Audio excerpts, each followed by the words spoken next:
얼마 전에 속 시원하게 저를 없는 집 며느리라고 무시하던 시댁 밟아주고 이혼했어요. 이혼 이야기가 자랑거리는 아니지만 맘속에 맺힌 응어리 오늘로 다 풀어버리고 싶어서 이렇게 이야기 시작할게요. 저는 40대 가정주부예요. 남편과는 대학교에서 만났어요.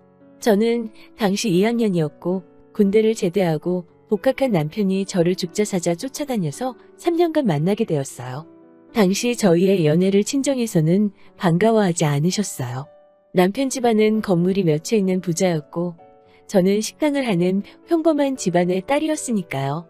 저희가 결혼하고 싶다고 했을 때 저희 친정어머니는 비슷한 사람끼리 결혼을 해야 탈이 없다며 걱정하셨지만 저는 저 하나만 바라보는 남편을 믿고 결혼을 결심했지요. 식장에 들어가기 전까지 시어머니나 시댁 식구들 역시 저에게 참 친절하셨어요. 그래서 저는 제 인생도 고생 끝 행복 시작이라고 생각했지요. 그런데 순전히 제 착각이었던 것 같아요. 신혼여행에서 돌아와 시댁에 인사를 간 날 우연히 부엌에서 시댁 식구들이 하는 대화를 듣게 된 거지요. 아마 제가 해온 이바지 음식이 마음에 안 드셨나 봐요. 이런 걸 어떻게 먹냐며 시어머니가 짜증을 내고 계시더라고요. 시어머니가 모양 빠진다며 그냥 갖다 버리라고 그러시니 큰형님과 신우도 시어머니께 맞다며 없는 집에서 자라서 그런지 보는 눈이 낮은 것 같다고 옆에서 거들고 있더라고요. 차라리 못 들은 척 했어야 하는데 순간 고생해서 준비해 주신 친정어머니 생각이 나서 제가 부엌으로 뛰어들어간 거죠. 어머니가 던져놓으신 이바지 음식을 울며 주섬주섬 챙겼어요. 하지만 이건 단지 고생의 시작이었을 뿐이었어요. 결혼하자마자 분가에서 사시는 큰형님네와 달리 저희는 시부모님을 계속 모시고 살아야 했어요. 큰형님이 분가하신 이유는 큰형님은 피아노를 전공한 소위 예술가라서 정신적으로 예민하고 그래서 환경이 중요하다나요? 그에 비해 저는 평범한 대학을 나왔으니 당연히 시부모님을 공경하고 살아야 한다는 게 시댁 식구들이 말하는 저희가 같이 살아야 하는 이유였어요. 들으시는 여러분들도 말도 안 된다고 생각하시죠? 저도 그렇게 생각했어요. 그런데 저희 남편도 시댁 식구랑 똑같은 소리를 하더라고요. 하지만 그때만 해도 신혼이었고 저도 며느리로서 예쁨받고 인정받고 싶은 마음이 있었기 때문에 군소리하지 않고 알겠다고 했지요. 그렇게 3년을 시부모님과 함께 지냈어요. 사실 말이 함께 지낸 거지. 저는 식모나 다름없었던 것 같아요. 그렇게 돈이 많으신 시부모님은 바깥 음식은 싫어하셨기 때문에 외식도 좋아하지 않으셨고 그래서 저는 삼시세끼를 다 직접 해내는 수밖에 없었지요.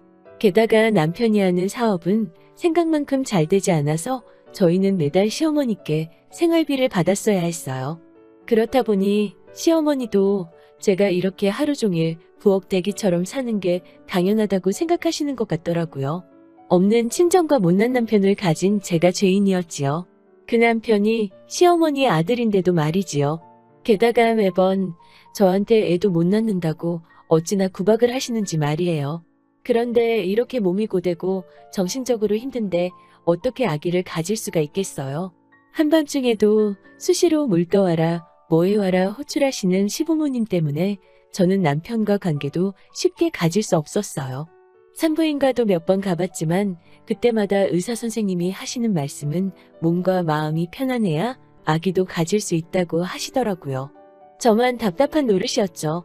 그러다 정말 열받는 일이 있었어요. 제가 도저히 이렇게는 살 수 없다고 남편한테 파업 아닌 파업 선언을 하자 남편이 시어머니와 단판을 짓겠다고 하더라고요. 남편이 시어머니께 우리도 분가를 시켜달라고 한 거지요. 분가를 하면 저도 스트레스를 덜 받고 그럼 임신도 할 수 있을 것 같다고 말이에요. 그러자 시어머니가 난리가 나셨더라고요. 시어머니가 당장에 저를 불러놓고 하시는 말씀이 너는 도대체 내가 너를 어떻게 한다고 내가 너를 죽기 살기로 괴롭히기라도 했냐? 라고 하시며 고함을 막 치시더라고요. 아이고 동네 사람들 내가 이 나이 먹고 며느리밥 몇 번 얻어먹었다고 며느리가 이렇게 시부모를 무시하고 시부모를 아주 망령난 노인네 취급을 하오. 라며 바닥에 주저앉아 생난리를 치시는 거예요. 그러면서 저에게 우리 아들이 너랑 결혼하기 전에는 가족밖에 모르던 앤데 부모 알기를 하늘처럼 앓더는데 너를 만나서 저렇게 천지분간을 못하게 되었다면서. 이래서 수준이 맞는 집하고 사돈을 맺어야 한다는 둥, 배운 게 부족하니 저런다는 둥 저에게 막말을 하시더라고요. 저랑 남편은 같은 대학에서 만났어요. 다만 결혼하고 저는 살림하느라 대학원에 진학하지 못했고 제 뒷바라지에 힘입어 남편은 대학원까지 졸업할 수 있었던 건데 이게 어떻게 배움의 차이가 되고 수준의 차이가 될 수 있는지 이해가 안 되더라고요. 이런 상황 속에서도 남편은 이러지도 저러지도 못하고 꿀먹은 벙어리 마냥 저와 시어머니 가운데에서 무슨 전봇대 기둥 마냥 가만히 서 있더라고요. 답답한 인간, 이런 인간을 보고 내가 이 결혼을 했다니 라는 후회가 밀려오더라고요. 더는 참을 수가 없어서 방으로 들어와 짐을 싸기 시작했어요. 남편은 방에 돌아와서 짐 싸는 저를 보고서야 애걸복걸 매달리더라고요.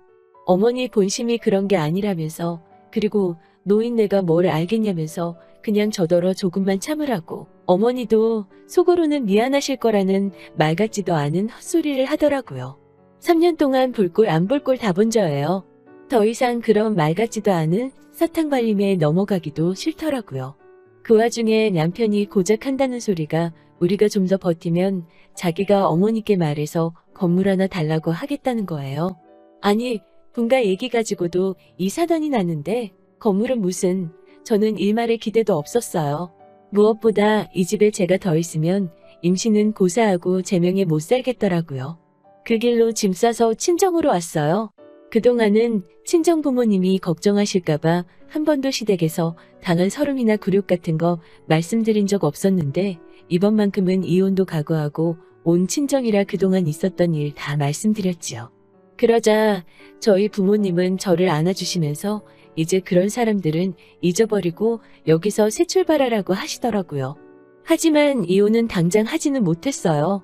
솔직히 그동안 고생한 게 얼만데 그 집 좋은 일만 시키고 이렇게 몸만 쫓겨나듯 이혼하고 싶지 않더라고요. 언젠가 훗날을 도모하겠다는 마음도 있었지요.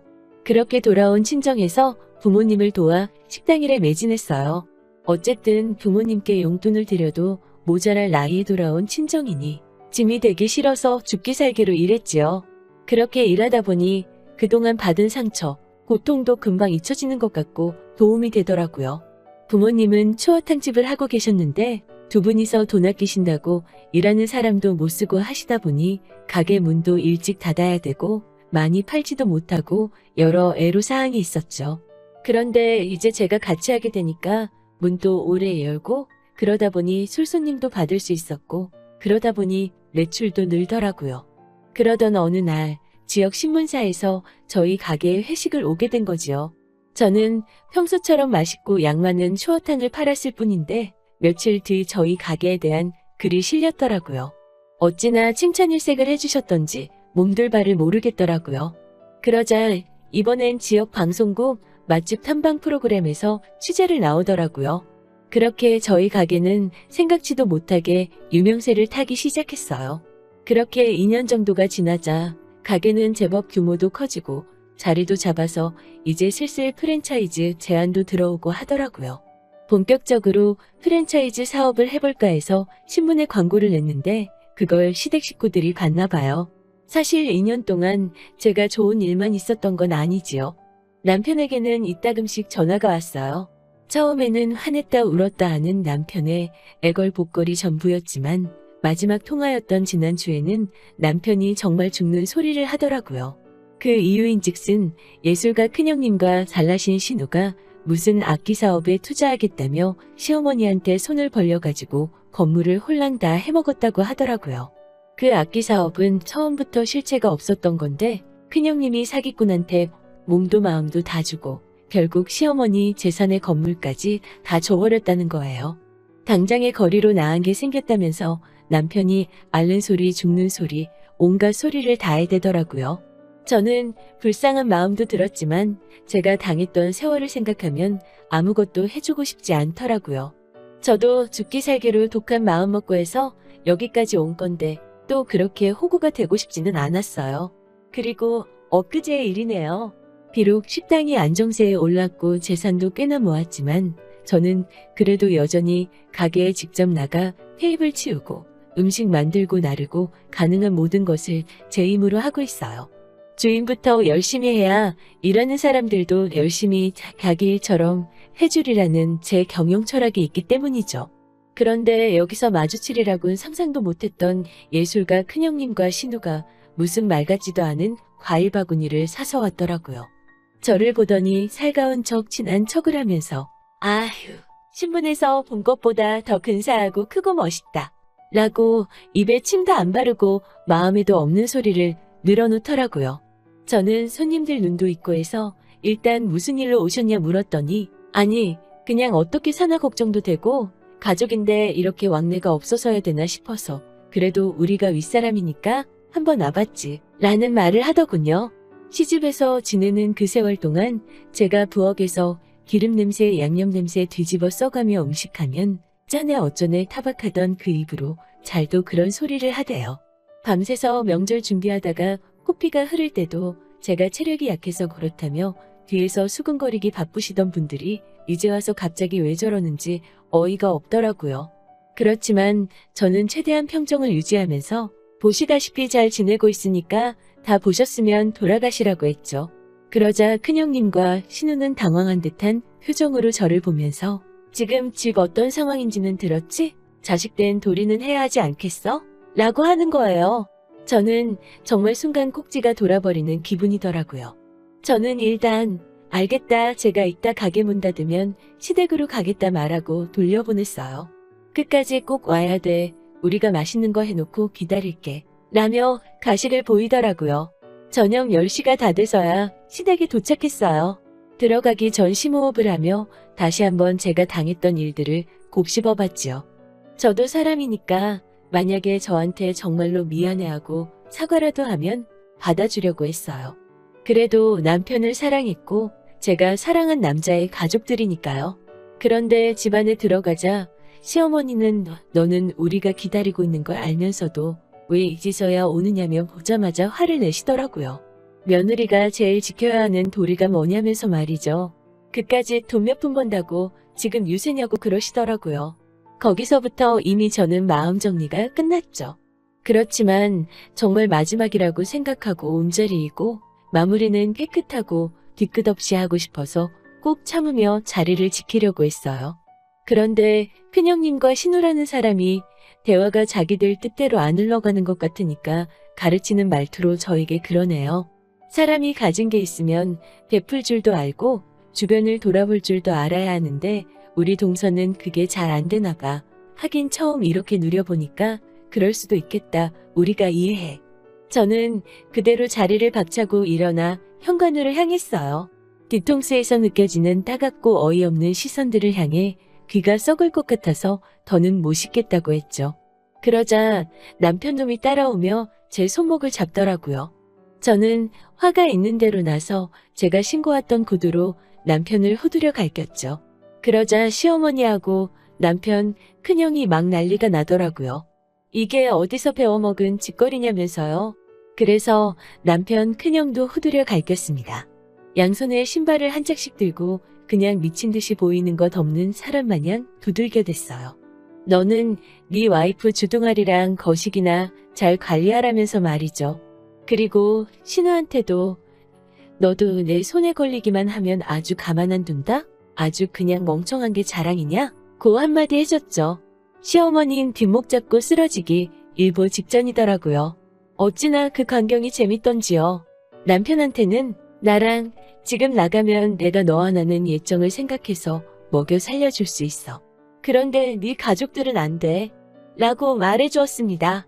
그러자 남편 이 자식이 또 예전처럼 전봇대 기둥마냥 가만히 서가지고는 우물쭈물 거리더라고요. 그 꼬라지를 보니 저놈도 역시 안 되겠구나 싶었어요. 저는 미리 도장 찍어놨던 이혼 서류를 남편한테 던지면서 야, 됐어. 이걸 고민한다는 거 자체가 너는 구제불능인 거야. 내일 가서 병원 가서 진단서나 끊어놔. 내가 그 정도 개값은 물어줄 테니까 라고 하며 제 신발 두 짝 챙겨서 나왔어요. 그렇게 나와서 양쪽 창문 내리고 신나게 밟으면서 운전을 하니까 서울 공기가 이렇게 상쾌했었나 싶더라고요. 이제 정식으로 이혼하고 하면 또 뭐 진흙탕 싸움이 될 수도 있겠죠?